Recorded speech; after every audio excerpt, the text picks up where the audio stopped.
오늘 말씀을 보기 전에요. 제가 여러분들에게 동의를 얻지도 않고 매월 성경 암송 구절을 여러분들에게 드리겠습니다.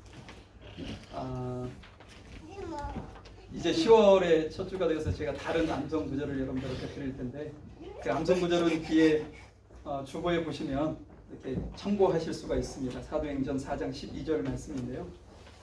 어떻게 9월달 성경 암송은 좀 가정에서 한번 해보셨나요? 어떠신가요? 혹시 자신 있게 제가 한번 암송해 보겠습니다 라고 하실 수 있는 분 계신가요? 혹시? 쉽지 않으실 거라는 것 충분히 이해합니다. 그런데 한번 말씀을 가정에서 자녀들과 아니면 뭐 부모여도 상관없고요. 혼자 하셔도 상관없습니다. 그렇게 하실 수 있으면 좋겠고요. 오늘 청년부를 대표해서 우리 희근 형제가 한번 해볼래요?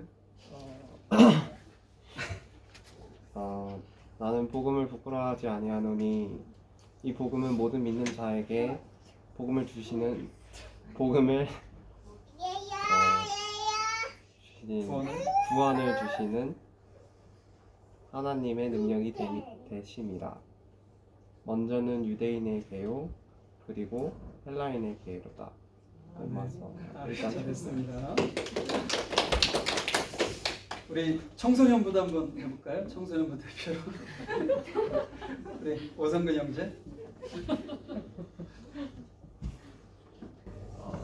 내가 복음을 부끄러워하지 아니하노니 이 복음을 모든 믿는 자에게 구원을 주시는 하나님의 능력이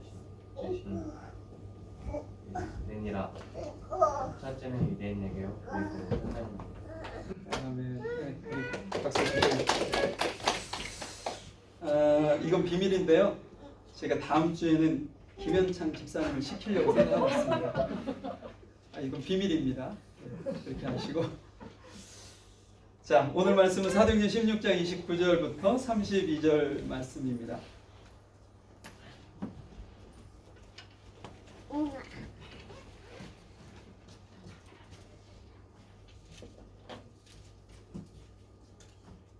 사도행전 16장 29절부터 32절까지 말씀입니다.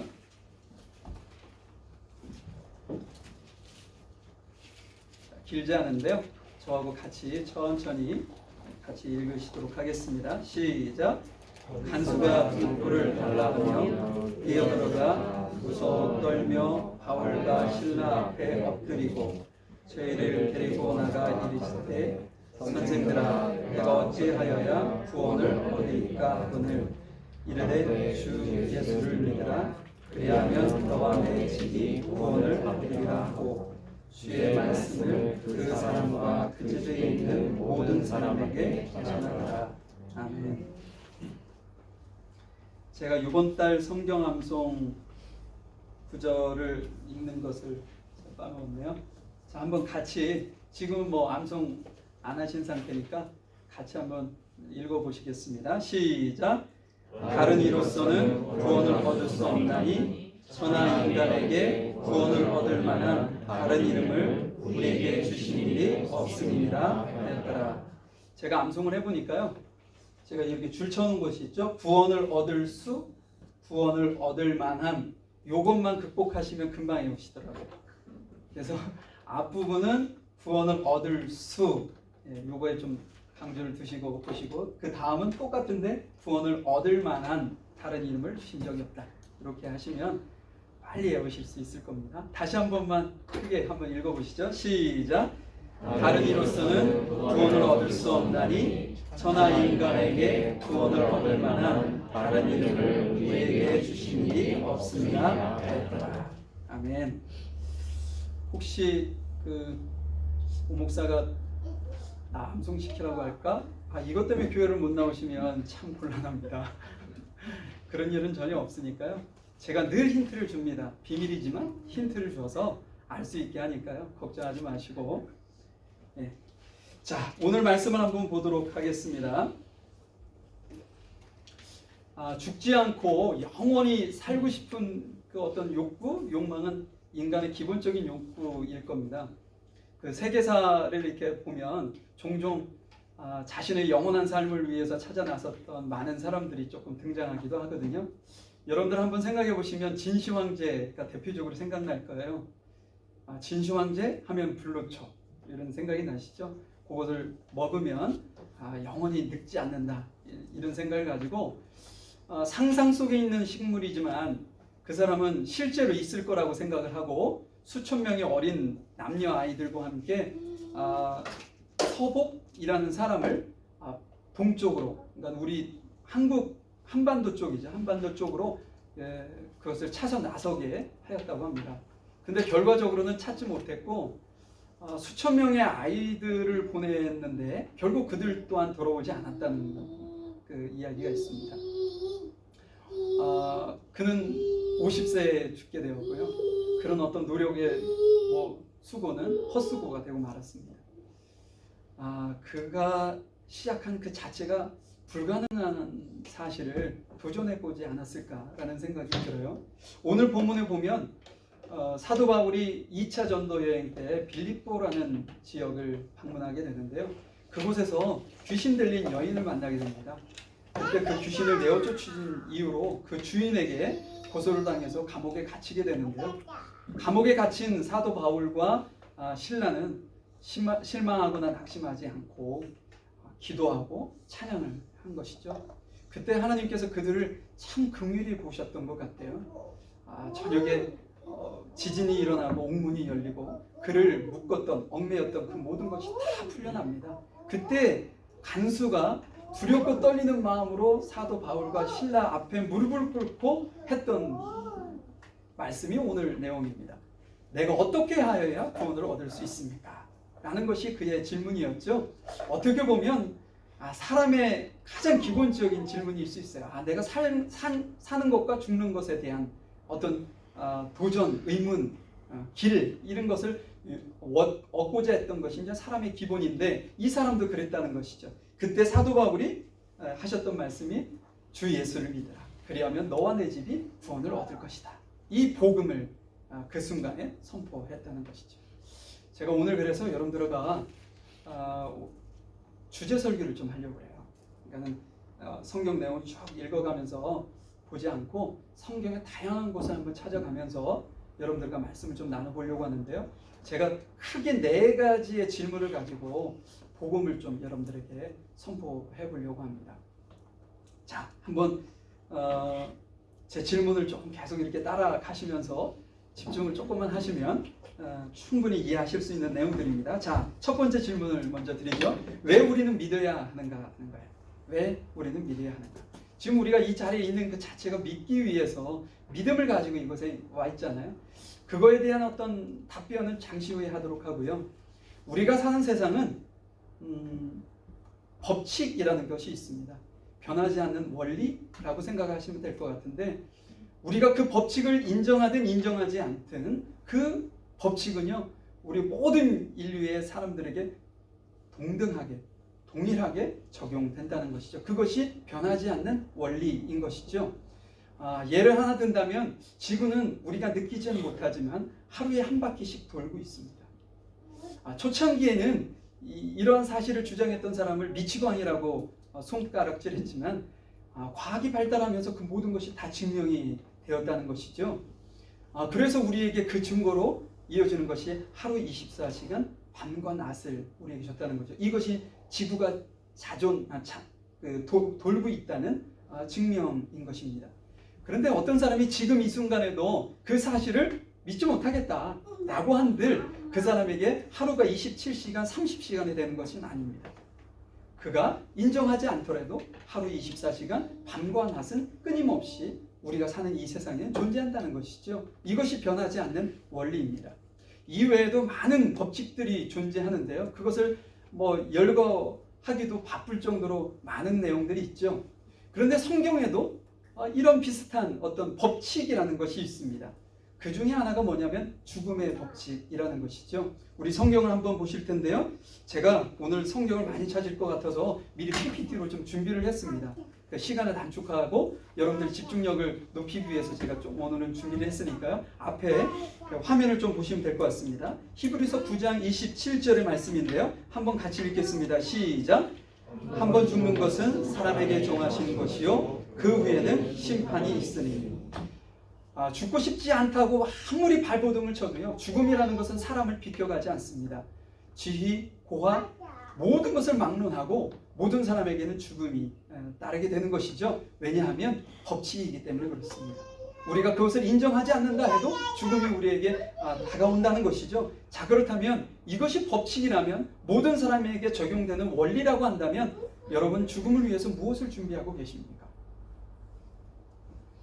우리 사람들은요, 거의 대부분 이후에 있을 것을 예상해서 무엇인가 나름 준비하면서 대비하면서 삽니다. 그 어떤 심리를 이용해서 하는 비즈니스를 우리는 보험 회사로 들 수 있겠죠. 여러분들 오늘 다 이렇게 운전을 하면서 이곳에 오셨을 텐데 자동차 보험을 꼭 안 들고 계시는 분 계십니까? 계신가요? 없을 겁니다. 거의 대부분 거의 90% 이상, 99% 이상이 보험을 다 들고 계실 텐데 왜 보험에 가입하셨나요? 사고 날 가능성 때문에 그렇습니다. 사고 날 것을 준비해서 보험을 드는 사람은 없어요. 왜? 기분이 안 좋거든요. 그러나 가능성이라는 것을 생각하고 보험을 모든 사람이 다 들고 있습니다. 그런데 제 경험으로 봐서요, 사고가 그렇게 쉽게 나는 것은 아닙니다. 제가 10년간 뉴질랜드에서 보험을 들었는데 지나가는 차에서 튀어나온 돌이 앞유리를 맞춰서 금이 가서 더 이상 버틸 수 없어서 저는 돈을 들여서 해야 되는 줄 알았는데 제가 그것을 커버되는 보험을 들고 있는 걸 몰라서 나중에 그것을 보험 처리한 적이 있습니다. 그 정도로 사고가 나진 않아요, 실은. 그런데 우리는 가능성을 보고 하는 거죠. 저는 그래서 1년에 한 600불 정도, 한 차에 600불 정도의 보험료를 납부하는 것을 그렇게 좀 아깝긴 하지만 그렇다고 해서 그것을 내지 않을 정도로 부담이 오는 것은 아닙니다. 왜냐하면 몇 프로일지는 모르겠지만 정말 작은 가능성이라도 대비하고 싶은 마음에 그렇게 한다는 것이죠. 그러면 여러분, 만약에 어떤 사안이 있는데 100% 확실한 사건이 있다면 여러분들은 어떻게 하시겠어요? 그것을 준비하는 것이 너무나도 지극히 당연하시겠죠? 만약에 그것을 준비하지 않고 사는 분이 계시다면 그 행동은 참 어리석은 것이 아닌가 싶습니다. 어떤 분들은 이런 질문도 하시겠죠. 죽으면 끝인데 무슨 죽음 이후를 준비하느냐고 라고 얘기하시겠지만, 오늘 잠시 본 히브리서 9장 27절 후반부에 보면 죽음 위에 어떤 것이 있냐면 반드시 심판이 있을 것이라고 성경은 말씀하고 있습니다. 그 얘기는 뭐냐면요, 죽음 이후가 끝이 아니라는 이야기를 하고 있는 겁니다. 죽음 후에 우리가 알지는 못하지만 분명한 그 다음 세상이 우리를 기다리고 있다라는 것을 우리에게 얘기하고 있는 것이죠. 그 세상이 법칙과 같이 똑같이 한번 생각해 보시자고요. 우리가 그것을 인정하면 있고 인정하지 않으면 없는 세상이 아니라는 겁니다. 우리가 인정하든 인정하지 않든 우리에게는 하나님 그 죽음 이후의 세계가 우리를 기다리고 우리를 찾아온다는 것이죠. 그렇기 때문에 우리가 하나님을 무엇인가를 믿어야 된다. 믿어야 되는 이유가 여기 있는 것입니다. 죽음 이후를 준비하고 죽음 이후에 있을 영원한 세계, 영원한 생명, 구원을 우리가 준비하기 위해서 우리가 무엇인가 준비해야 한다는 것이죠. 자, 그렇다면 두 번째 질문을 제가 드릴게요. 구원은 무엇이고 왜 우리는 구원을 받아야 하는가? 라는 질문입니다. 저희 작은 아이가 4살, 3살 정도로 기억하는데요. 제가 한국에서 사역했던 11년간 사역했었던 그 교회는 큰 수영장이 있었습니다. 근데 저희는 부부는 오후 예배를 드리고 있었는데 작은 아이와 큰 아이들이 이제 같이 놀고 있으니까 작은 아이가 수영장에 혼자 갔을 거라고는 상상을 못하고 있었거든요. 근데 그곳에 이제 물에 자기의 무엇인가 빠졌었던 것 같아요. 그래서 그것을 스스로 이렇게 건지려고 하다가 그 나이 때는 머리가 무겁잖아요. 그대로 물속에 빠진 것 같습니다. 그날 오후 예배를 째고 바깥에서 놀고 계셨던 여집사님이 그것을 발견하셨어요. 이게 예배를 째는 것도 은혜가 될 때가 있습니다. 그래서 그 여집사님이 옷을 입고 뛰어들어가서 그 아이를 건져내었어요. 그 소식을 듣고 제가 부랴부랴 달려내려가서 작은 아이를 딱 안는 순간 작은 아이가 한 얘기가 있어요. 아빠, 저 3번 물에 들어갔다 나왔어요. 이 얘기였어요. 울면서 자기를 무엇인가 억울함을 항변하려고 했었던 것 같기도 하고, 근데 저 아이의 눈물을 한 번에 그치게 한 방법이 있었는데, 그건 뭐냐면 성근아 맛있는 거 먹으러 가자 이거였어요. 그랬더니 어디로? 뭘 먹으러? 이 얘기를 지금 물음에 딱 그쳤는데, 여러분 그 여집사님이요, 성근이가 스스로 할 수 없는, 극복할 수 없는 것을 극복해 줬어요. 물에서 스스로 나올 수 없는데 그 여집사님이 들어가서 그 성근이가 스스로 할 수 없는 그곳에서 구출해냈습니다. 구원이라는 것은 그런 의미입니다. 내가 스스로 할 수 없는 것을 누군가가 건져내어 주는 것, 그것을 우리는 구원이라고 얘기합니다. 자, 그렇다면 우리가 여기서 질문이 나오겠죠? 우리 스스로 극복할 수 없는 것은 무엇이냐라는 겁니다. 자, 우리 성경 한 구절 더 보도록 하겠습니다. 로마서 3장 23절 말씀인데요. 한번 같이 읽도록 하시죠. 시작. 모든 사람이 죄를 범하였음에 하나님의 영광에 이르지 못하더니. 죄의 문제입니다. 모든 사람은 스스로 해결할 수 없는 죄의 늪에 빠져 있다는 것이죠. 이 죄라는 것은 오늘 말씀에도 나오는 것처럼 하나님과 우리 사이를 갈라놓았습니다. 우리가 그 이전에 처음에 창조되었을 때는 우리가 늘 하나님 앞에 갈 수 있는 존재로 만들어졌는데, 이 죄라는 것이 하나님과 우리 사이에 어떤 막을 형성해서 더 이상 그곳에 갈 수 없도록 만들었다는 것이죠. 한 구절 더 보겠는데요. 로마서 6장 23절의 말씀입니다. 거기에 보니까 죄의 삭은 사망이라고 말씀하고 있어요. 이 죄라는 것이 심지어는 우리를 죽음에까지 몰아넣었다는 사실입니다. 지금 우리가 생각하면 죄의 법이 왜 우리에게 존재하게 됐는가 라는 의문을 갖게 됐을 수도 있는데, 다름 아닌 죄 때문에 그런 어떤 법칙이 생겼다는 사실인 것이죠. 우리 모든 인류는요, 그래서 그 누구도 젊음을 영원히 이렇게 유지할 수 있는 사람들이 없어요. 나이가 들면 언젠가는 늙어서 죽게 돼 있다는 것이죠. 얼마 전에 작은 누님이 증명사진 하나를 카톡으로 올려 보냈어요. 정말 잘생기시고 너무 멋지게 생기셨더라고요. 젊은 때 사진인데, 제가 저희 가족들에게 누군지 한번 맞춰봐요. 근데 모르더라고요, 누군지. 저를 많이 닮았을 텐데도 모르더라고요. 저희 아버님 젊을 때 군인에서 군생을 하셨을 때 젊은 사진을 작은 누님이 가지고 계신 걸 저한테 보내줬는데, 제가 그거 보면서 울었습니다. 지금 현재와 그때 그 모습이 너무 괴리감이 있어서 제가 몇 날 며칠을 그걸 보면서 울었어요. 우리 인간은요, 아무리 발부둥을 쳐도 이 젊음을 끝까지 유지할 수 있는 사람들이 없습니다. 왜냐하면 이 죄 때문에 그렇다는 것이죠. 그런데 그것이 끝이 아니고 그 후에 반드시 심판이 있을 것이다 라고 말씀을 하고 있습니다. 근데 이 심판은 시간이 지나면 해결되는 일시적인 심판이 아니라 성경에서 말씀하는 건 정말 끔찍할 만큼 영원한 심판이라는 것이죠. 그렇기 때문에 우리가 예수님을 믿고 구원받아야 된다는, 우리가 구원받아야 되는 이유가 이곳에 있다는 것이죠. 자, 그렇다면 누가 우리 인간을 죽음으로부터 구원할 수 있느냐라는 것이죠. 만약 우리가 죄를 짓지 않고 살 수만 있다면 우리에게 구원자는 필요가 없습니다. 그런데 그렇게 살 수 없다는 것이 이런 질문을 우리에게 하게 된다는 것이죠. 그렇기 때문에 우리는 1차적으로 우리 한계를 인정해야 돼요. 그리고 한계를 인정한 이후에 누가 나를 구원해 줄 수 있는 구원자인가라는 것을 알고 깨닫는 것은 너무나도 중요하다는 것이죠. 자, 우리 10월 암송 구절을 다시 한번 저희들이 보려고 해요.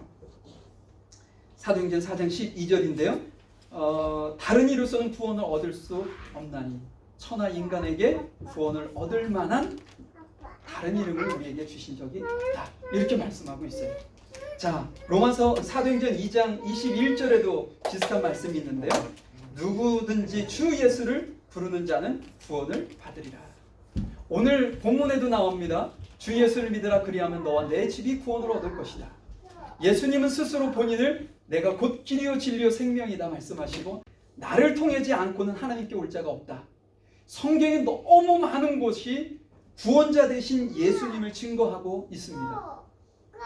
그렇기 때문에 우리가 죄로부터 죽음으로부터 심판으로부터 우리가 구원받기 위해서는 구원자 되신 그 예수님을 분명히 믿어야 된다는 사실이죠. 자, 그렇다면 세 번째 질문을 여러분들에게 드립니다. 하나님은 어떻게 인간을 구원하시는가라는 거예요. 하나님은 어떻게 우리 인간을 구원하시는가?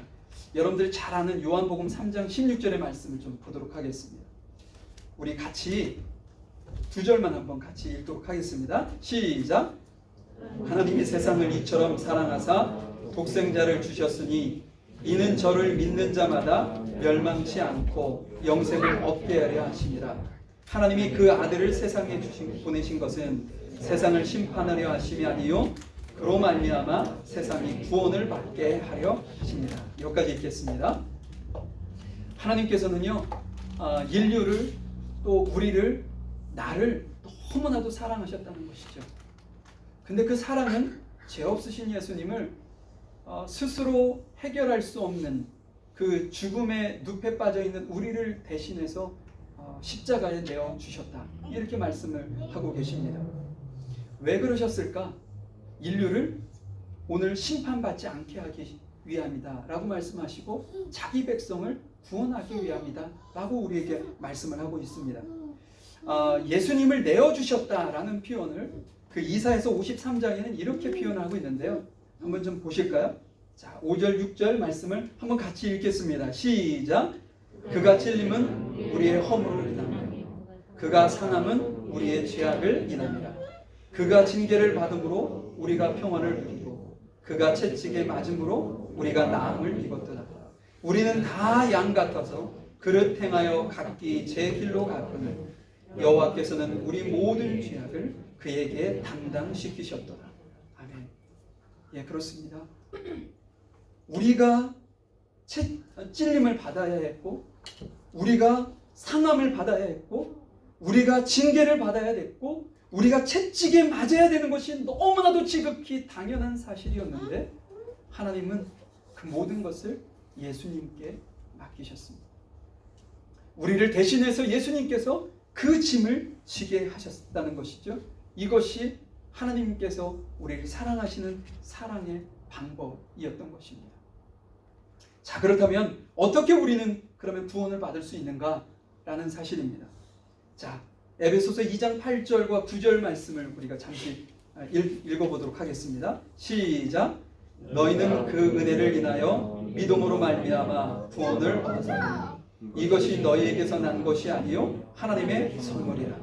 행위에서 난 것이 아니니 이는 누구든지 자랑하지 못하게 하려 함이라. 여러분, 구원은요 우리의 어떤 힘, 노력, 수고 혹은 재물 아니면 뭐 가지고 있는 그 지식, 지희, 고화 이런 것을 통해서 우리가 구원을 얻을 수 있다 말씀하고 있지 않습니다. 구원은요 하나님께서 베풀어 주시는 천적인 은혜의 선물이다 라고 말씀하고 있어요. 자, 그렇다면 은혜는 무엇인가요? 내가 받을 수 없는 자격이 없는데 우리에게 주어지는 것, 그것을 우리는 은혜라고 얘기합니다. 내가 만약에 받을 만한 충분한 자격이 있어서 받는다고 한다면 우리는 그것을 은혜라고 하지 않고 뭐라고 할까요? 정당한 대가라고 생각한다는 것이죠. 우리가 어느 곳에 가서 일을 합니다. 시급 20불을 받고 예를 들어서 일을 한다 치고 여러분들이 2시간을 일했다고 생각해 보세요. 근데 여러분은 그 2시간의 페이에 40불을 받게 되실 겁니다. 근데 그것을 여러분은 받으면서 사장님의 은혜입니다 라고 인사를 하고 오실 분 한 분도 계시지 않을 거예요. 왜냐? 여러분이 정당하게 2시간을 그 오너가 요구하는 일을 했기 때문에 그렇다는 거죠. 그것은 정당한 대가입니다. 만약에 은혜가 되려면 그 일을 시키지 않았는데도 우리에게 만약에 그 오너가 20불, 40불의 추가적인 어떤 페이를 해준다면 그것은 은혜인 것이죠. 예, 은혜는 그런 의미인 것입니다.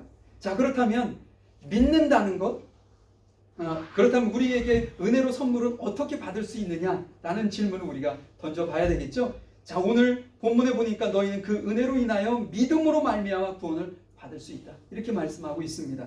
자, 우리에게 하나님께서는 단 하나 요구하고 계시는 것이 있는데 그것이 믿음이라는 사실이죠. 자, 그러면 믿는다는 것은 어떤 의미냐? 요한복음 1장 12절의 말씀을 같이 읽어보도록 하겠습니다. 시작. 영접하는 자 곧 그 이름을 믿는 자들에게 하나님의 자녀가 되는 권세를 주셨으니, 여기서는 영접한다 이런 표현을 썼는데요, 이 말을 다시 얘기한다면 믿는 겁니다. 믿는 것은 무엇을 얘기하느냐? 영접하는 것인데 누구를 영접하는 것이냐? 우리의 구원자 되신 예수님을 나의 주인으로 영접하는 것이고요, 지금까지는 내 스스로 내 뜻대로 내 마음대로 살아왔는데 이제는 그 예수님, 구원자 되신 예수님을 나의 마음속에 주인으로 모셔드려서 그분의 뜻을 따라 살겠다라는 것이 믿음인 것이죠. 그랬을 때 하나님께서는 우리를 하나님의 자녀 되는 권세를 우리에게 주신다라고 말씀을 하고 계십니다.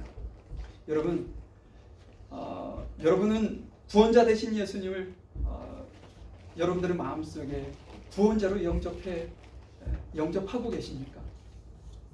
혹은 구원자 되신 그 예수님을 여러분들의 어떤 인생의 어떤 그 핸들을 그분에게 맡겨놓고 그분을 전적으로 의지하고 여러분은 살아가고 계십니까?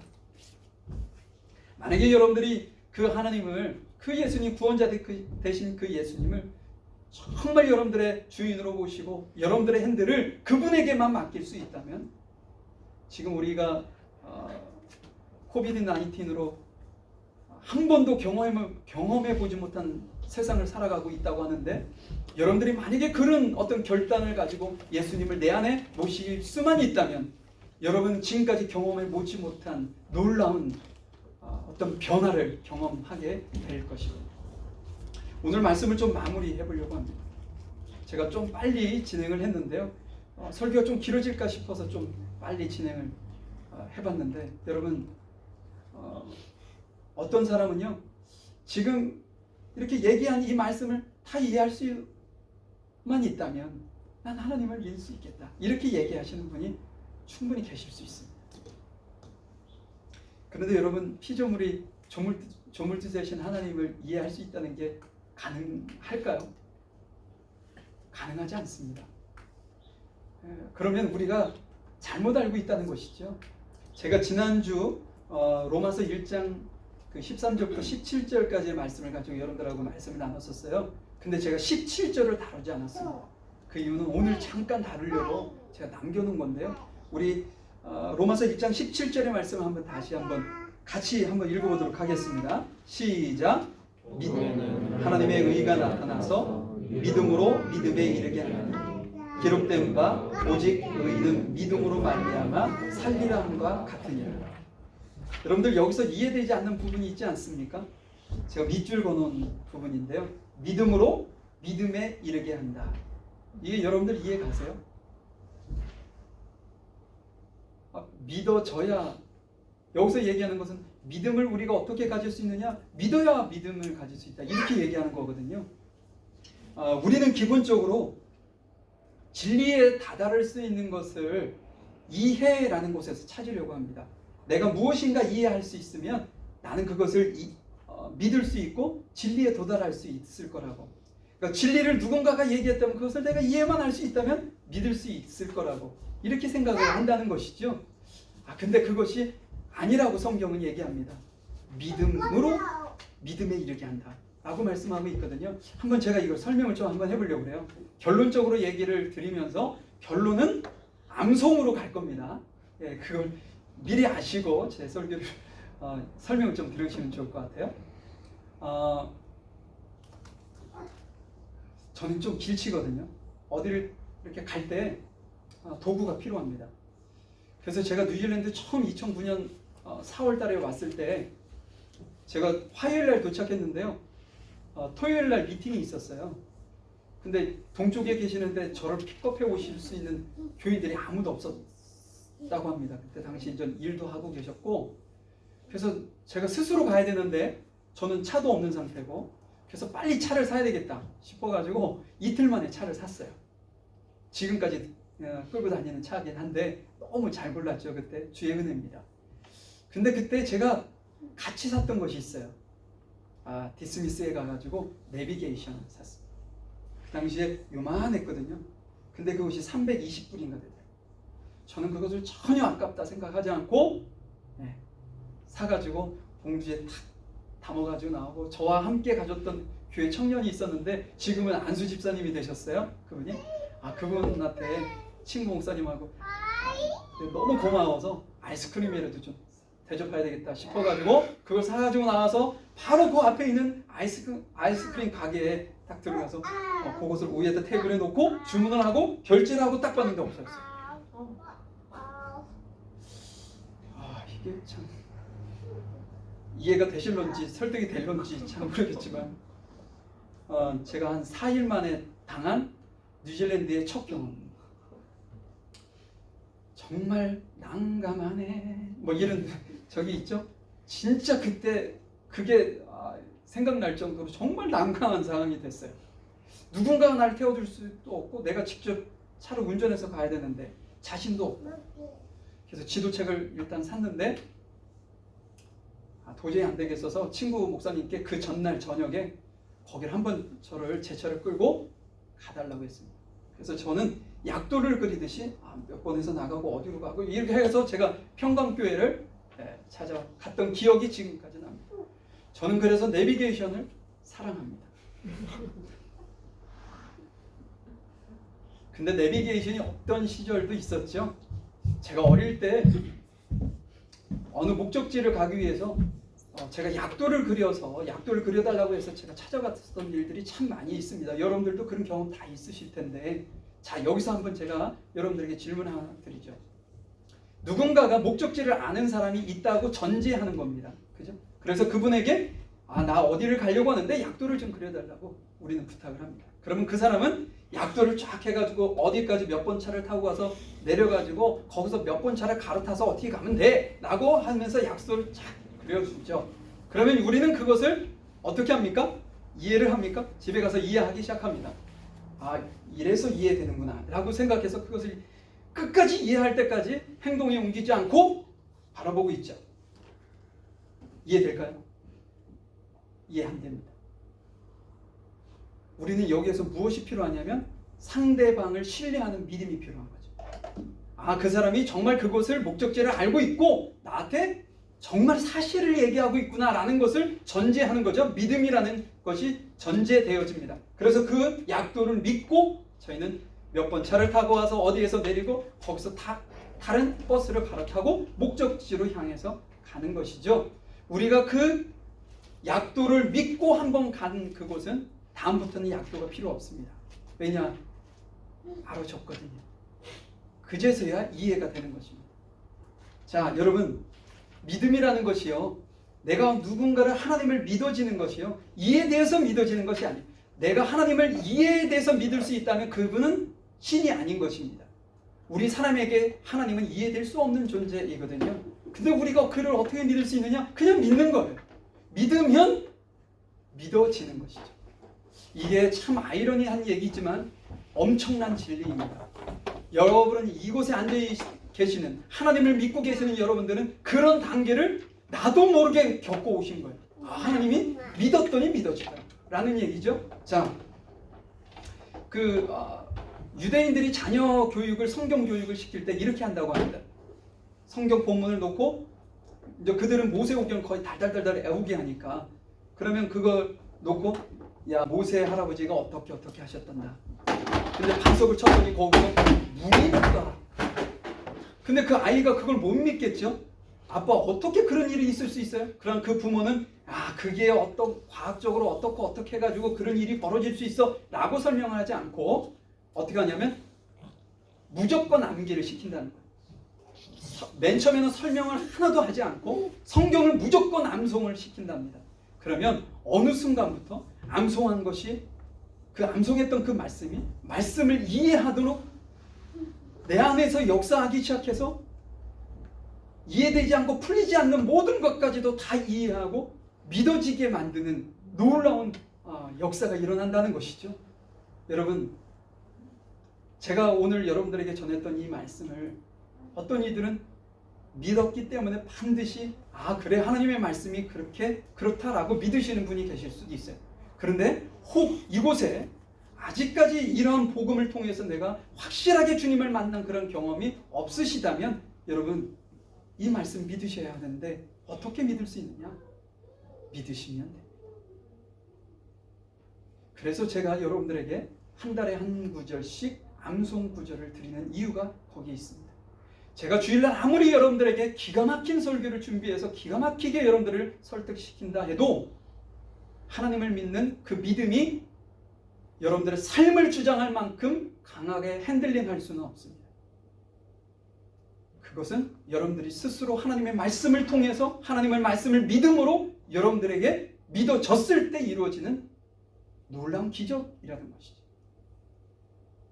저는 여러분들에게 한 절씩만 드릴 겁니다.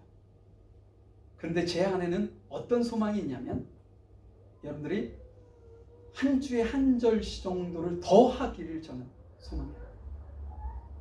제가 낮에 여기 와서 기도할 때요 가장 먼저 하는 것이 있어요. 성경 암송입니다. 이제 제가 작정을 했어요. 여기 물가의 신기훈 교회 부임해서 오기로 작정한 이후 제가 성경을 암송하기로 작정을 했거든요. 그래서 제가 여기 앉아서 제일 먼저 와서 암송하는데 제가 어느 곳을 암송하기로 작정을 했냐면 에베소서를 한번 다 외워보겠다. 이걸 지금 제가 미션을 두고 있거든요. 가능하겠죠? 네, 가능할 겁니다. 네, 저는 그 믿음을 가지고 제가 한번 도전해보려고 하거든요. 여러분들은 저와 같은 도전을 하기를 제가 원치 않습니다. 왜냐? 곧 포기하실 거니까. 그래서 그런 어떤 도전은 하지 마시고 제가 생각했을 때는 가장 기본은 제가 한 달에 한 번 드리는 성경 구절을 암송하시는 겁니다. 그런데 그 암송 구절을 하실 때 지난달 거를 계속 이렇게 업데이트해서 암송하셨으면 좋겠어요. 9월달 암송 철저히 하시고 10월달에 암송하시면서 9월달 건 잃어버리고 이렇게 되시면 곤란합니다. 예. 그러니까는 꼭 전달 것을 또 암송하시고 그 다음에 요번 달 것 암송하시고 그 다음 달 것 또 암송하시고 이렇게 되시면 1년에 최소한 12구절 제가 2절을 준다면 예를 들어서 조금 더 길어지시겠죠? 그러면 여러분들에게 하루 한 달 1년 1년이 지나면서 놀라운 말씀의 변화를 여러분들이 경험하실 것이라고 저는 확신합니다. 그런 확신을 가지시고 여러분들도 그렇게 해주실 것을 다짐하시죠? 한번 말씀하기 싫으면 끄떡이라도. 예, 감사합니다. 자, 오늘 잠시 기도하도록 하겠습니다.